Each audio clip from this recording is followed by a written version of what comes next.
અહીંયા પ્રગતિનગર બેઠો છું. અહીંયા રાઈડ તો મળી રહી છે, પણ બધી રેલવે સ્ટેશન કાળુપુરની અને ગીતા મંદિરની બાજુની મળે છે. એની બાજુ જવું બહુ કંટાળો આવે છે, કેમ કે સવારમાં ત્યાં બહુ ટ્રાફિક હોય છે રેલવે સ્ટેશન અને ગીતા મંદિર. અને એમાં પાછું ફરીને જવું પડશે, કેમ કે સુભાષ બ્રિજવાળો બ્રિજ બંધ છે હમણાં. તે બહુ ફરીને જવું પડશે વાડ જ બાજુ થઈને. એ બાજુ જઈએ એટલે પછી કલાક તમારા બગડી જ જાય ટ્રાફિકમાં. સવારમાં શાકભાજીવાળા અને રેલવે સ્ટેશન. ફ્રૂટ માર્કેટ અસરવાની પડી છે આરટીઓ સર્કલથી, પણ ટ્રીપમાં બહુ હેરાન થઈ જવાય છે. જોઈએ, વિચારીએ આ બાજુથી મળી જાય તો ગાંધીનગર કે બોપલ બાજુની તો સારું છે, સરખેજ બાજુની. બને ત્યાં સુધી આપણે રેલવે સ્ટેશન બાજુની તો રાઈડ નથી લેતા, એ બાજુ હેરાન થવાનું બહુ થાય છે. જો પ્રગતિનગર બ્રિજ નીચે બેઠા છીએ અત્યારે આપણે નારણપુરા. હમણાં નવા બ્રિજ બન્યા છે તે. સામે છે બીઆરટીએસ પ્રગતિનગર. આરટીઓ સર્કલથી કાટલોડિયાની પડેલી છે, 9 રૂપિયા એક્સ્ટ્રા આપે છે, પણ બધી નજીકની રાઈડ પડે. જેવી જોઈએ એવી અત્યારમાં પડતી નથી રાઈડ. કંઈ નહીં, બન્યા રહો આપણા બ્લોગમાં. જોઈએ આજે મોર્નિંગમાં, કાલે તો નહોતો એટલો બધો ધંધો થયો, 200 રૂપિયાનો થયો હતો 2 કલાકમાં, સન્ડે હતો એટલે. જોઈશું ત્યારે કેટલો થાય છે. આજે સોમવાર છે એટલે આજે થઈ જશે સારો એવો ધંધો. ગાડીમાં પેટ્રોલ પણ નથી તો પેટ્રોલ નખાવા જવાનું છે. અત્યારે સવાર મોર્નિંગમાં ઉઠ્યા એટલે પેટ્રોલ નખાવા જવાનું હતું, પણ ઘરથી નીકળ્યા એટલે ડાયરેક્ટ રાઈડ પડી હતી. ચલો રાઈડ લઈ લઈએ પહેલાં. તો અહીંયા આગળ પ્રગતિનગરથી આગળ જશું અખબારનગર સર્કલ ઉપર છે, ત્યાં નખાઈ દઈશું. ત્યાંથી નખાઈને પછી જોઈએ રાઈડ મળે ત્યાં લઈ લઈએ.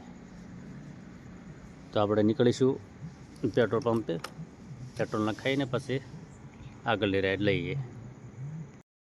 સેકન્ડ રાઈડ પાછું ઉપાડી હતી ડીમાર્ટ રાણેપથી થલતેજને.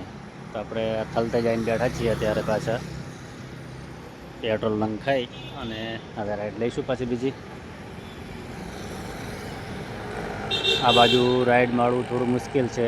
મળે તો બોપલ બાજુની મળે છે, પણ 50% ચાન્સ છે રાઈડ મળવાનો. 5-10 મિનિટ વેટ કરીએ અહીંયા આપણે. શું કહેવા માગે છે કે પાછા શું આગળ આપણા ઇલાકામાં પાછા ત્યાંથી તો આપણને 100% મળી જાય છે. કે આપણે એ બાજુ એરપોર્ટ આવી ગયું, સરબતી રેલવે સ્ટેશન છે, ડીમાર્ટ છે, બસ સ્ટેન્ડ. તો આપણે ત્યાંથી તો રાઈડ મળી જ જાય છે 1-2 મિનિટમાં તરત જ. પણ અહીંયાથી મળવી થોડી મુશ્કેલ છે, છતાં 5 મિનિટ વેટ કરીએ. શું કહેવા માગે છે. અત્યારમાં જોબ જવાવાળા હોય છે તે રાઈડ બુક કરાવે છે. આઉટ ઓફ એરિયામાં તમે ઘૂસી ગયા તો પછી તમારો દિવસ ફેલ જ છે.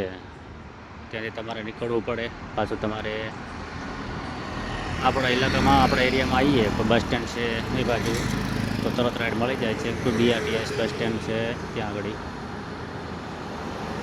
ને કે આ બાજુ તો મળવું મુશ્કેલ લાગે છે. થલતેજ બાજુ જુઓ,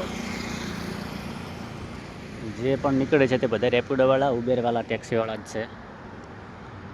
ચાન્સ બહુ ઓછો છે અહીંયા. તો ચલો આપણે જઈશું પાછા એ બાજુ. 1-2 કિલોમીટર આગળ જવું પડશે, ત્યાં જઈને વેટ કરું, ત્યાંથી મળી જશે આપણે પેમેન્ટ ત્યાં. તો જોઈએ હવે ક્યાંની રાઈડ પડે છે. આપણે સુભાષ બ્રિજ નહીં, આપણે અખબારનગર કેટલી સર્કલથી લઈને આવ્યા હતા રાઈડ ઉબેરની. અહીંયા વિશાલા બેટ. તો મેમ ગાડીમાં એમને લેપટોપ ભૂલી ગયા હતા, એમને પાછો અહીંયા મૂકવા આવ્યો હતો હું.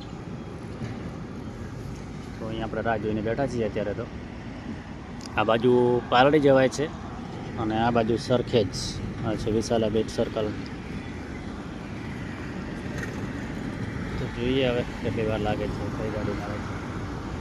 રાઈડ તો મળી જ જશે, કેમ કે રેપિડોની રાઈડ મેં બંધ કરેલી છે. હું ઉબેરમાં રાઈડ પડે તો રેપિડોમાં બંધ કરી નાખું છું, અને રેપિડોમાં પડે તો ઉબેરની રાઈડ બંધ કરી નાખું. કેમ કે વચ્ચે આપણું નેવિગેશન ચાલુ એટલે થોડી વાર રાઈડ પડતી એટલે ડિસ્ટર્બ કરે, એટલે બંધ જ કરી નાખવાનું હોય છે. આપણે પછી રાઈડ એન્ડ થાય તો પછી બંને એપ્લિકેશન ચાલુ કરી દઈએ, તો જેમાંથી મળે એમાં લઈને નીકળી જવાનું.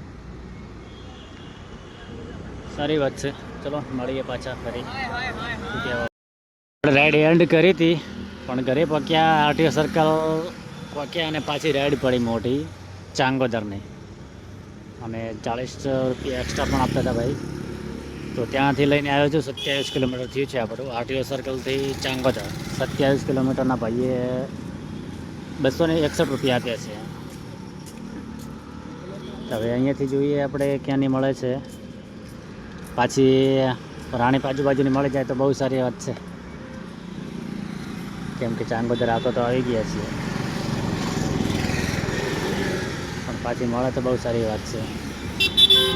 મળે તો જશે એક્ઝેક્ટ કે ચાંગોદર. અહીંયા આ બાજુમાં મોરૈયા પણ છે, કંપની છે, પણ ચાંગોદરમાં બહુ સારી કંપનીઓ છે, તો રાઈડ તો મળી જ જવાની છે.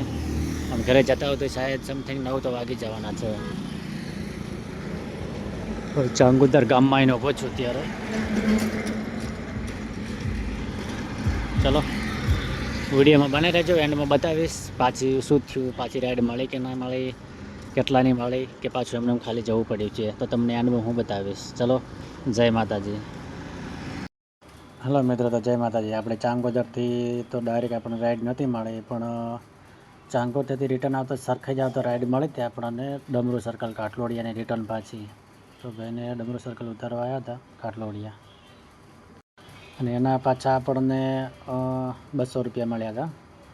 ગઈ વખતે લઈને ગયા હતા 260 મળ્યા હતા, અને રિટર્નના સર્કિટથી કાટલોડિયાના 200 રૂપિયા મળ્યા હતા. મતલબ સારી એવી 2 રાઈડમાં પૈસા મળી ગયા હતા આપણને. તો ટોટલ આપણું આજનું અર્નિંગ 600 રૂપિયા સમથિંગ થયું છે. સારું થયું છે આમ તો. 6-7 રાઈડ મારી ઉબેર અને રેપિડોની બંનેની ભેગી થઈને. તો હવે આપણે ઘરે જઈએ અને ફ્રેશ થઈને પાછા આપણે જશું જોબ ઉપર.